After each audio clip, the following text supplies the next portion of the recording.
मोहन प्रकाश जी, श्री पृथ्वीराज चौहान जी, श्री मानिकराव ठाकरे जी, श्री अशोकराव चौहान जी, भाइयों बहनों बुजुर्गों, इस हार्दिक स्वागत के लिए आप सबको बहुत बहुत धन्यवाद। छत्रपति शिवाजी महाराज डॉक्टर अंबेडकर के साथ साथ तमाम समाज सुधारकों की इस पवित्र और ऐतिहासिक धरती को मैं प्रणाम करती हूँ। आपकी यह धरती उन महान हस्तियों की धरती है जिन्होंने लोकतंत्र की रक्षा के लिए बलिदान दिए। मैं गर्व के साथ कहना चाहती हूँ कि कांग्रेस के महापुरुषों ने हमारे देश को स्वाधीनता दिलाई। आजादी मिलने के बाद एक नए और मजबूत भारत का निर्माण करने में अपना खून पसीना बहाया, कुर्बानियां भी दी, जिसकी वजह से आज पूरी दुनिया में भारत का नाम रोशन है। किसी भी देश की बुनियाद एक दिन में तैयार नहीं होती। किसी भी देश के विकास का रास्ता मुश्किलों से होकर गुजरता। किसी भी देश को उपलब्धियां हासिल करने के लिए कठिन से कठिन चुनौतियों का सामना करना पड़ता। हमारे देश ने भी 67 साल में हर चुनौती से लड़ते हुए एक एक कदम चलकर जो यात्रा पूरी की है, उसी की वजह से आज हम इस मंजिल तक अपना सिर ऊंचा करके खड़े। मैं गर्व के साथ कहना चाहती हूं कि विकास ने इस प्रदेश को पहली कतार में लाकर इसलिए खड़ा किया है कि आजादी के बाद महाराष्ट्र की जनता ने खूब परिश्रम किया, ज्यादातर कांग्रेस पार्टी को समर्थन दिया। हमारी सरकारों ने व्यापार, कृषि, रोजगार, शिक्षा और स्वास्थ्य जैसी बुनियादी सुविधाओं के क्षेत्र में कदम उठाए, ठोस कदम उठाए हैं। खासकर युवाओं, महिलाओं, पिछड़ों, कमजोर वर्गों, अकलियतों, दलितों, आदिवासियों, सभी वर्गों की तरक्की के लिए योजनाएं बनाई और कार्यक्रम लागू किए। हमारे किसान जो अपना खून पसीना बहाकर हम सबकी जरूरतें पूरी करते हैं, उनकी उपज का अच्छा मूल्य देने से लेकर हर जरूरी सुविधाएं उपलब्ध कराएं। भाइयों और बहनों, आज भाजपा और शिवसेना एक दूसरे की आलोचना कर रहे हैं।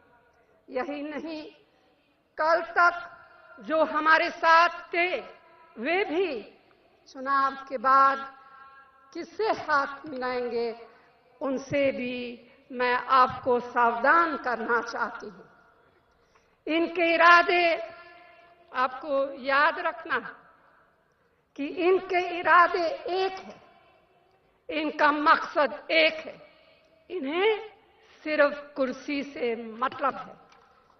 लोकसभा चुनाव में आपने देखा ही है कि भाजपा शिवसेना झूठ बोलने में किस हद तक जा सकती है।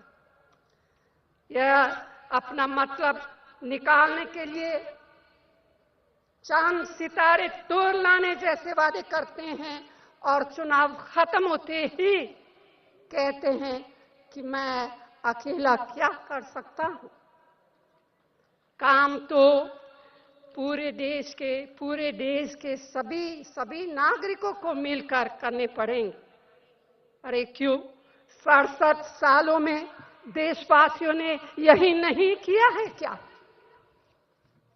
भाइयों और बहनों, हमको 60 साल के कामों के हिसाब के प्रमाण पत्र की किसी से जरूरत नहीं। कांग्रेस के 60 साल का हिसाब तो सबके सामने है। जब जवाहरलाल नेहरू जी हर खेत तक पानी पहुंचाने के लिए भखरा नंगल की नींव रख रहे थे, तब आज जो बड़ी बड़ी बातें कर रहे हैं उनका जन्म भी नहीं हुआ था। और जब जवाहरलाल नेहरू जी आधुनिक भारत की नींव रख रहे थे तो इनकी उम्र 5 साल की थी। देश को अनाज के मामले में आत्मनिर्भर बनाने के लिए जब इंदिरा जी ने हरित क्रांति शुरू की तो ये 13 वर्ष के थे। और देश में दूध की कमी को खत्म करने के लिए जब श्वेत क्रांति हुई तो आरएसएस की शाखा की क्लास में थे। यही नहीं, जब राजीव जी सूचना संचार क्रांति के लिए संघर्ष कर रहे थे तो यही लोग उनका खूब विरोध किए, मजाक उड़ाए। आप ही बताइए, अगर राजीव जी ने ऐसा क्रांतिकारी कदम ना उठाया होता तो क्या आप अपनी राजनीति को चमकाने और अपना दिनदौरी पीटने में कामयाब होते? ऐसा न जाने कितने मिसालें हैं। भारत चांद पर पहुंचा, भारत मंगल पर पहुंचा, हम परमाणु शक्ति बने, हम खेती से लेकर उद्योगों तक में आत्मनिर्भर बने और भारत के युवाओं ने दुनिया भर में अपनी प्रतिभा को उजागर किया। ये सारी उपलब्धियां हमें कैसे मिली?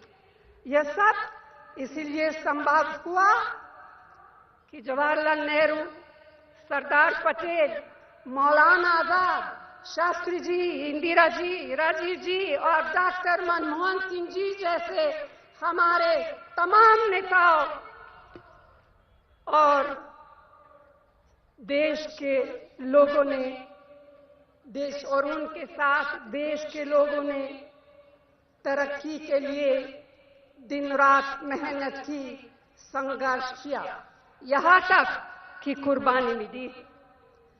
कांग्रेस पार्टी ने हमेशा सामाजिक हित को सबसे ऊपर रखा है।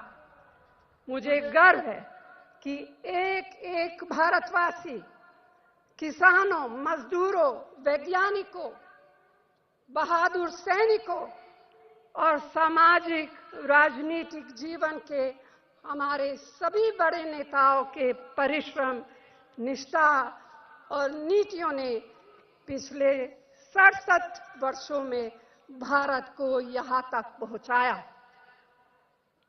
गांव के गरीबों को इज्जत की जिंदगी देने के लिए, भ्रष्टाचार को मिटाने के लिए, बच्चों को शिक्षित करने के लिए, मेरी बहनों को आत्मनिर्भर बनाने के लिए कांग्रेस ने अनेकों क्रांतिकारी कदम उठाए। लेकिन चमक दमक की राजनीति करने वाले लोग सामाजिक क्षेत्र में उठाए गए इन ऐतिहासिक कदमों का महत्व कभी नहीं समझेंगे। तो भाइयों और बहनों, इस बार आपके सामने दिखाने वालों से पूरी तरह सावधान रहना। जात पात, धर्म, भाषा और संप्रदाय के नाम पर भेदभाव करने वालों के जाल में नहीं फंसना। जो हमें आपस में लड़ाते हैं, जो समाज में नफरत फैलाते हैं, वह महाराष्ट्र का भला कभी नहीं चाहेंगे। तरक्की और खुशहाली सिर्फ आपसी सद्भाव, शांति और अमन चैन के माहौल में ही होती है। कांग्रेस पार्टी ने महाराष्ट्र में पिछले 15 साल से प्रगति का एक अच्छा माहौल बनाकर रखा है। महाराष्ट्र एक ठोस बुनियाद पर आगे बढ़ रहा है। यह सिलसिला लगातार जारी रहना चाहिए। आपके सहयोग और समर्थन से दूसरा और कोई नहीं, सिर्फ कांग्रेस पार्टी ही जारी रखेगी। इसलिए मेरा आप सभी से अनुरोध है कि 15 अक्टूबर को अपना एक वोट कांग्रेस पार्टी को देकर हमारे सभी उम्मीदवारों को भारी मतों से जिताएं, असरवादी ताकतों को सबक सिखाएं और महाराष्ट्र के गौरव को और ऊंचा उठाने में अपनी भूमिका निभाएं। इन्हीं शब्दों के साथ दूर दूर से इस सभा में आने के लिए आप सभी को दिल से बहुत बहुत धन्यवाद। जय हिंद, जय महाराष्ट्र।